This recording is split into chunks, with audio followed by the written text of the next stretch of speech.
Continuamos en el recetario. Hoy tenemos, como los lunes, y la gente cree que cuando uno dice lunes de filosofía, que no vamos a ir lejos. No. Hoy estamos aterrizando el cerebro de una forma real.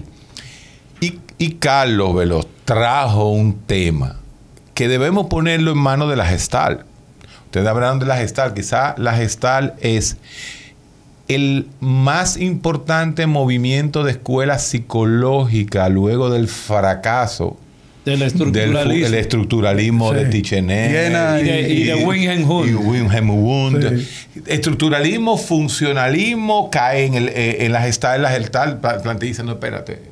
El todo, la suma del todo, la suma de las partes hace el todo. El todo está por encima. Pero Héctor, el todo es más que la suma de sus partes. Pero recuérdate que la Gestalt, su planteamiento está en la percepción. Claro, es que el todo es la percepción. Entonces ahí es donde nos equivocamos. Ahora bien, quien puso el tema interesante fue Carlos, que ni es psicólogo ni es psiquiatra. Y habla de un planteamiento que él ha escuchado, una conferencia que yo he dado sobre cómo pensamos y por qué exactamente. pensamos. Muy buena, por cierto. Donde nos tenemos que meter en un área que es un lío. Así es. ¿Cuál es ese lío?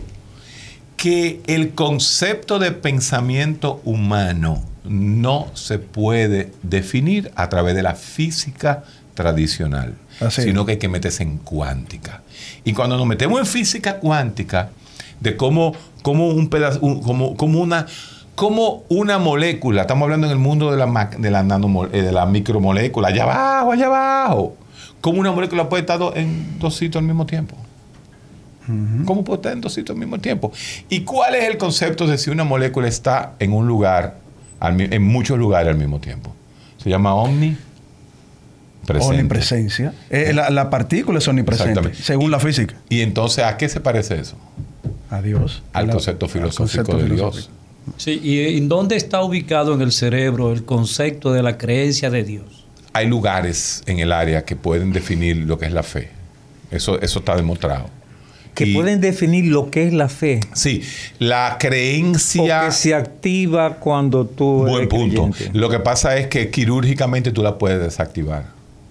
Y eso eso fue un lío con un judío. Como tú puedes desactivar una emisora y el que está hablando no se escucha. Totalmente, sí. Pero no significa que el que está hablando no existe. Exactamente. Sí, pero es otra cosa. No. Bueno, eso es un muy buen ejemplo. Muy buen ejemplo. No, porque porque yo existo independientemente de la visión que yo tenga de la realidad, de la naturaleza. Yo existo, estoy aquí, estoy presente.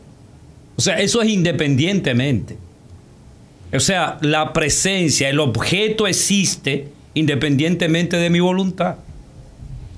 O sea, el yo, por ejemplo, tú tienes el 23% de la población mundial que no es creyente.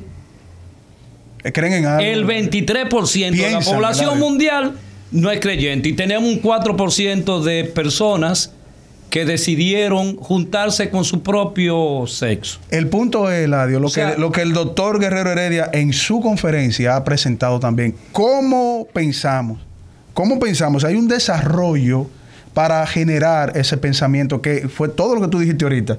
Nos lleva a nosotros a crear lenguaje, nos lleva a nosotros a resolver problemas, nos lleva a nosotros a razonar, a establecer la lógica. Eso es pensamiento, eso es pensamiento puro. Eso es pensamiento puro del cerebro, pero la incógnita es no solamente el cómo se dan esos pensamientos, sino el por qué el ser humano puede desarrollar esa capacidad. Entonces están las dos cuestionantes. O viene de un producto en millones de años que se va dando por procesos al azar, o viene de una intencionalidad y que apunta ese desarrollo del pensamiento. O sea, para ti, ¿cuál es la explicación más plausible? Que el ser humano vino por azar a pensar y a llegar a, como tú dijiste, a tener una estación espacial para hacer investigaciones fuera del planeta, a crear cibernética donde tú ves un cerebro robótico y tú dices, eso fue una gran creación del ser humano, un gran trabajo. Pero tú ves el cerebro humano y tú dices, no, esto no vino por una intencionalidad, esto vino fruto de un proceso biológico. Entonces, ¿cuál es la explicación más plausible? Aquí está el doctor Guerrero Heredia, que tiene una posición filosófica y biológica muy interesante, y tenemos al doctor José Dunker, que tiene una posición teológica, filosófica y biológica. Pero también. vamos a seguir escuchando la exposición del doctor Dunker para que nuestros oyentes puedan también aterrizar y acompañarnos y que se hagan su propia sobre esos planteamientos que está haciendo Dunker. Mira, el planteamiento final que estoy haciendo es que el ser humano tiene una dimensión de espiritualidad, o como tú quieras llamarle. Porque Muchas a veces, gracias, Dunker. Eso es más cómodo. Sí, porque a veces pensamos que espiritualidad se restringe a lo que pasa en la iglesia o la religión. Excelente, Dunker. Pero espiritualidad es humanidad. Entonces yo busco una cantidad de autores que me permiten hacer la siguiente afirmación, y es que el ser humano tiene una espiritualidad y que se manifiesta. Yo quiero darle 7 funciones de la espiritualidad, y eso significa que son funciones que son exclusivas del ser humano y no de los animales. O sea, que el mono más avanzado no tiene espiritualidad, no tiene sentido de trascendencia. O sea, que el ser humano, sea cual sea el enfoque filosófico que tú le des, y admito que hay muchas posibilidades filosóficas, pero sea cual sea la posición que tú asumas, es cualitativamente diferente al resto de los seres vivos en la naturaleza. Primero, por la introspección o capacidad de darse cuenta. O sea, darse cuenta uno mismo. Darse cuenta uno mismo. O sea, yo me doy cuenta del momento que estamos viviendo. Yo puedo retrotraer mi mente a lo que viví antes, a lo que voy a hacer mañana. O sea, mi mente es una vida interior que no existe en el mundo animal. Esa capacidad de introspección es esencial y exclusiva del ser humano. Segundo, pensamiento abstracto. Que fue un método que también inventó o trajo Wing Hun con su psicología estructuralista. Pero la pudo traer porque somos seres introspectivos. Porque somos seres introspectivos. Exactamente. Sí, pero déjeme entonces yo meter un chin la cuchareta ahí. Somos esos seres que nos preguntamos y hacemos introspección por el simple accidente de que nuestro cerebro tiene la capacidad y la densidad del número de neuronas suficiente para pensar. Quiere decir que no es el hombre el que piensa. El que piensa es su naturaleza de haber adquirido las neuronas para pensar. Si la misma neurona y el mismo concepto de densidad neuronal y de qualia neuronal se la ponemos a un perro, dentro de 100 años tenemos un perro enamorándose de uno y hablando. Entonces, ¿qué quiero yo decir? Bueno, el hombre es el vector. Pero Héctor habló de especificidad. El hombre es el vector. Entonces nos da la razón a nosotros. Bueno, espérate. No, porque es que volvemos al... Habló de especificidad. Si el perro tuviese la cantidad neuronal del ser humano, fuera misa. Estuviera dirigiendo una iglesia. Exacto, fuera misa. Entonces, pero no es así. Espérate. Entonces, esa especificidad la tiene el hombre. Pero es por el desarrollo a través de la historia de la evolución del ser humano, que ha ido adquiriendo, ha ido profundizando los surcos cerebrales, ha ido aumentando las sinapsis neuronales, ha ido aumentando lo que se conoce como la arborización de esas neuronas, que nos pone a nosotros a pensar. El pensamiento abstracto, porque pensar no es solamente, pensar tiene 6 funciones. Se llama COLAJM, se llama cognición, orientación, lenguaje, atención, juicio y memoria. Esas son las funciones que nos diferencian a nosotros los animales. Son 6. Pero ¿Que nos diferencian a ustedes los animales? A nosotros los animales. Así es. A nosotros. Así Yo es. soy un animal. Entonces, ¿qué pasa? Esas mismas 6 funciones que existen desde que el hombre es hombre, lo único que han hecho es que se han sofisticado. Como se ha sofisticado, y esta es la teoría de Jack and Dove del cerebro. Yo creo eso también. La teoría de Jack and Dove del cerebro, de que no era lo mismo un iPhone 1 con un iPhone 12. Lo mismo ha pasado con nuestro cerebro. Nuestro cerebro ha ido profundizándose. Tiene un proceso de aprendizaje el cerebro, pero no quita su teleología, no quita Seguimos, su orden. seguimos. Sí. Ahí no nos vamos a meter. Ok. Interesante todo. Voy a seguir, pero me está provocando a... Voy a seguir. ¿Quiere refutarlo? Chubando. ¿Quiere refutarlo, doctor? No Refútelo. refutar. Yo lo traje para que me lo refute, doctor. No, pero no refutar. Yo quería dar una alternativa. Te voy a decir esto, Héctor. Lo que tú estás diciendo se puede decir de otra manera. Que este cerebro humano posibilita la espiritualidad. Pero yo te digo que la espiritualidad... muy bien. Sí, posibilita la espiritualidad. Pero esa espiritualidad es más que cerebro. Es más que cerebro. Ahí lo dañó. Ahí lo dañó. Ahí comienza. Yo llego ahí también. Yo digo... Ahí es que el todo es más que la suma de sus partes.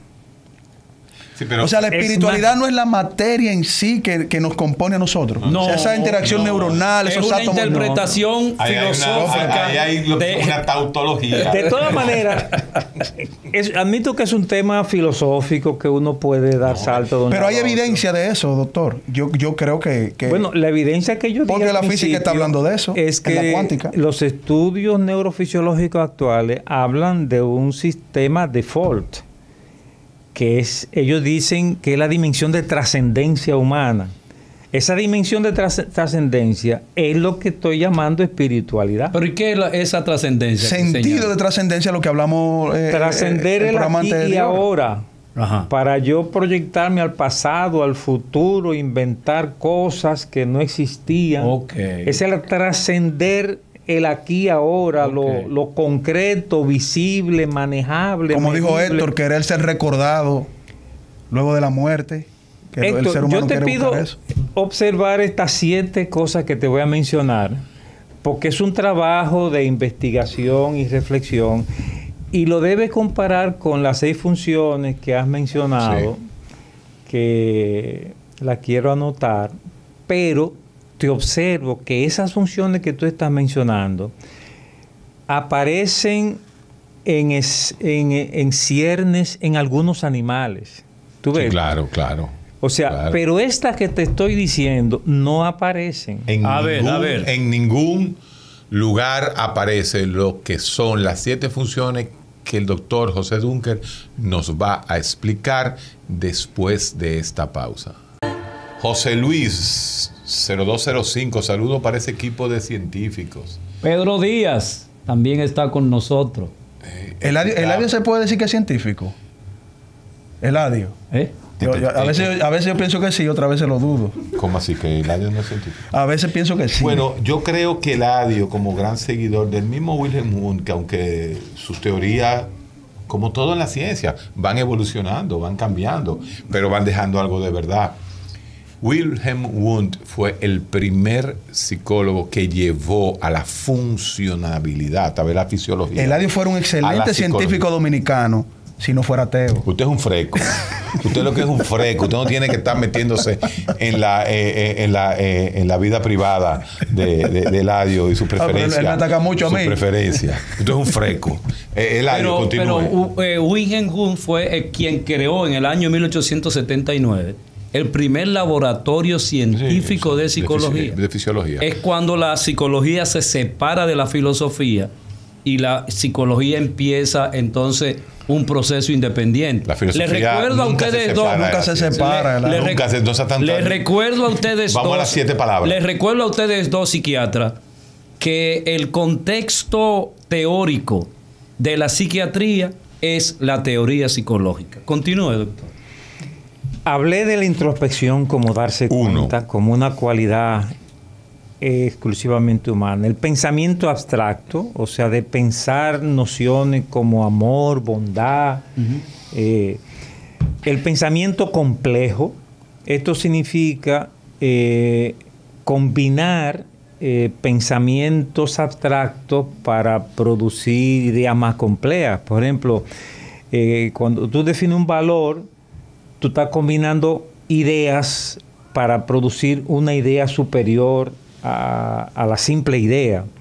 Por ejemplo, si yo digo pobreza, ¿puedo yo hacer la conjugación? Sí, pobreza, si tú la combinas con otro dato de la sociedad, tú elaboras una teoría para tú tener una sociedad sin pobreza, por ejemplo.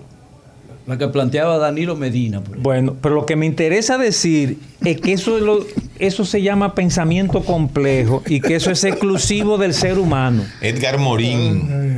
Edgar Morin. Ese es el pensamiento complejo. Santo. Sí, por ahí va la cosa. Cuarto, creatividad. O sea, los animales reproducen lo mismo, o sea, las abejas siguen haciendo el panal exactamente igual, Así y así es. todos los animales. Pero al ser humano tú le enseñas a hacer una ventana y después de un tiempo dice, vamos a hacer esto, y le va metiendo creatividad. Eso puede ser artística o tecnológica. Ahí nos vamos diferenciando. Sí, número 5, voluntad. O sea, el ser humano, aunque mucho de su comportamiento es aprendido y automático, quizá la mayoría de nuestras conductas son respuestas automáticas aprendidas. Espérese, Duncan. Cuando hablamos de pensamiento, hablamos de un elemento dinámico, permanente. Eso que usted plantea de que le voy a añadir a la ventana un pedacito de brillo, las cosas que nosotros agregamos. Pero hay que diferenciar lo que son los hábitos, la costumbre, que nosotros automáticamente, que el pensamiento automáticamente realiza. La automatización del pensamiento. Sí. Y en esa automatización del pensamiento no podemos olvidar que ese mismo pensamiento es creativo. Que ese mismo pensamiento te dice, no es ese brillo que yo tengo que poner a la ventana. No. Porque no me queda bien. Pero por eso tenemos libre voluntad, no somos pero autómatas. la palabra creatividad significa que tengo la capacidad de salirme del patrón. Claro. Eso es humano. Tú puedes romper Eso esquemas es con el humano. pensamiento. Esa es la palabra, eso es humano. Estoy hablando de funciones humanas. Número 6, esta puede ser discutible, pero la voy a mencionar porque la tengo escrita aquí, que es la percepción extrasensorial. Es un tema controversial, tú ves, pero yo soy de los que cree que el ser humano tiene capacidad de percepción más allá De adelantarse de los- a las cosas. ¿Un déjà vu sería una percepción extrasensorial? No, porque el déjà vu tiene una explicación real. O sea, cuando En psiquiatría y psicología. Sí, cuando sí, carajito... No solamente el déjà vu tiene una explicación, no, ya existe una teoría de los neurotransmisores y se habla del factor límbico. ¿Tú sabes cuál es el sentido que está más cerca del sistema límbico? El sistema olfatorio. Se dice que el déjà vu no es más que la activación de olores que uno tiene en el inconsciente. Y eso está demostradísimo desde hace mucho tiempo. Fuiste cuando pequeño a una finca verde, con todas las características casi de cine de la finca, y de repente 30 años después tú vas a una finca que tiene esas mismas características, Pero claro. y tú entiendes, pero yo he estado aquí. Así es. Entonces es justamente ese pensamiento que se tiene y que se repite. Continúe, doctor. Yo creo que existe algo que podemos llamar telepatía. No voy a entrar en ese punto Ah, ahora. pues eso es muy profundo. Sí, pero yo creo que los seres humanos... Las se comunican. premoniciones. Yo creo que nos O es un concepto comunicamos. diferente. La premonición. Eso va entre lo extrasensorial. Ok. Sí, la premonición. Es un tema en sí mismo. Yo simplemente lo estoy mencionando. Estoy diciendo que la espiritualidad en humana... Héctor siempre está ahí presente. Pero eso no es demostrable científicamente, doctor, ¿verdad? O sea, es una conjetura Sí, que se puede decir o se han hecho experimentos de eso. Sí, se han hecho muchísimos. Te De voy a dar un telepatía, dato. premonición. O sea, el pensamiento humano se puede generar eso. Te voy a dar un dato sencillo, mira, que todo el mundo puede comprobar. ¿Cuántas veces nos ha sucedido que uno responde una llamada y uno le dice, ay, te llamé con el pensamiento? Cientos sí, de veces. se ha dado esos casos. cientos de veces. Eso sucede. Estaba pensando en ti. Qué Estaba casualidad. pensando en ti. Pues mira, eso se ha llevado. Sin hablar mentiras. Sin hablar mentiras. Wow, mira, te llamé con el pensamiento.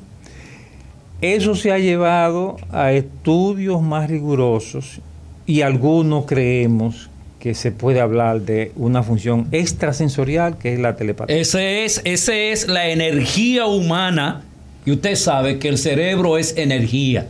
Y usted sabe que el cerebro es corriente. Y eso nosotros lo tenemos en nuestro cuerpo. Y muchas veces cuando coincidimos así. Pero te estaba llamando con el pensamiento. Son energías que se cruzan. Son energías de comunicación. Pero el todo demostrable es más hasta que la ahora, es suma de cierto. sus partes. La energía no tiene Es conciencia. posible. Tú sí. Es posible. Lo que Exacto. está diciendo es posible. Yo dije extrasensorial porque hay estudios recientes que se están haciendo. Sí, pero él, que quiere, provocan- él como reduccionista, él quiere reducirnos nosotros a materia Por y energía. ejemplo, Y no es cuando así. tú elegiste a tu pareja, existieron elementos químicos de esa selección. Desde Suiza, Pero desde claro. España, están gozando con nosotros. Finalmente, Uno le llaman fundamentalista a Carlos Veloz, otros le llaman científico cristiano. Y vamos a seguir con Dunker. Dunker, continúa. finalmente Imagínate para- en Suiza. Para la función número 7 de la espiritualidad humana, yo pongo la palabra autoestima. Está bien. Autoestima. Eso es exclusivo del ser humano. Eso es así. O sea, afecta nuestro comportamiento, la manera como yo me concibo en el medio social. Entonces, estas 7 funciones... Esto, ¿quién soy yo? ¿Quién soy yo? ¿Para qué vivo? ¿Qué es esto? Yo resumo diciendo que estas 7 funciones definen que hay en nosotros, los seres humanos, una dimensión que se puede llamar espiritualidad, del pensamiento, de la conciencia. Tú le puedes poner el nombre que tú quieras, pero hay una realidad humana que lo diferencia de todos los animales. Así es. Héctor Hernández, 7418, desde Newark, New Jersey. Doctor Dunker, díganos cómo es que se mantiene tan joven. Ay, ay, ay. Porque ya Dunker cumplió 93. Con la espiritualidad. Wow. No me Gracias miente a nada. Dios, Está viva la mía. cumplí 78 años. Tú eres un niño, hombre. Wow. Muchachito Un de ayer. muchachito, un muchachito. 28. Y ahora es que está leyendo y ahora es que está tirando para adelante. Sí. Mira, te dejo Erickson. eso. Gracias. No, pues yo le voy a sacar provecho. Otros no le van a sacar provecho al libro. Tengo uno se para preocupe. ti que se me Ay, quedó. Saludo a doña Carmen. Pero el lenguaje, doctor, también eso viene fruto del desarrollo Claro. del pensamiento. Sí, Aquí pero se arma es una que- es que discusión. el lenguaje- es que- Aquí se arma una discusión porque Porque Héctor, el Héctor le dijo a lenguaje- una persona que estaba aquí, le dijo, si tú eres tal cosa, tú tienes que creer que el lenguaje viene Oh, producto de el que te creó. Y tú dices que el lenguaje viene Bueno. del fruto de la evolución. Entonces ponte de acuerdo. ¿Qué usted dice de eso, doctor? Es que ustedes son demasiado filosóficos. Pero señores. esto es una filosofía. Yo, pero es que el yo lunes tengo es que leer filosofía. mucho Yo te para iba a decirle a decir- Héctor, ¿podemos tocar este tema? Pues yo no voy a venir aquí. Yo te iba a decir sencillamente que el lenguaje es el vehículo del pensamiento. Definitivamente, ya usted lo dijo. Ya usted lo dijo. Lo que yo... Los monos no pueden hablar No. porque Bueno, no piensan. Según Neil deGrasse Tyson, que son de la gente que Héctor sigue, esos científicos, ¿verdad? Que son agnósticos, él dice que los animales tienen su propio lenguaje, se comunican de alguna manera. Los y sapos, crean los sapos no tienen cerebro. los bonobos, no tienen aceite. crean sociedades. Me permito sugerir que es una especulación, que los estudios no han demostrado que tengan un lenguaje abstracto así como nosotros. Ok, Tienen claro. sonidos que lanzan, que ya esto significa que te voy a agredir, que Están en tengo la hambre. caverna todavía. O sea, sonidos que expresan estados Y se van a quedar así, Eladio, porque es que instintivos. no fueron creados con esos fines como nosotros. Pero no palabras en el sentido de que estoy No hablando aparecieron. contigo y escojo qué palabra voy a usar. No. Eso no lo tienen. Por los ejemplo, animales. Dunkel, no sé si tú estás de acuerdo con lo siguiente.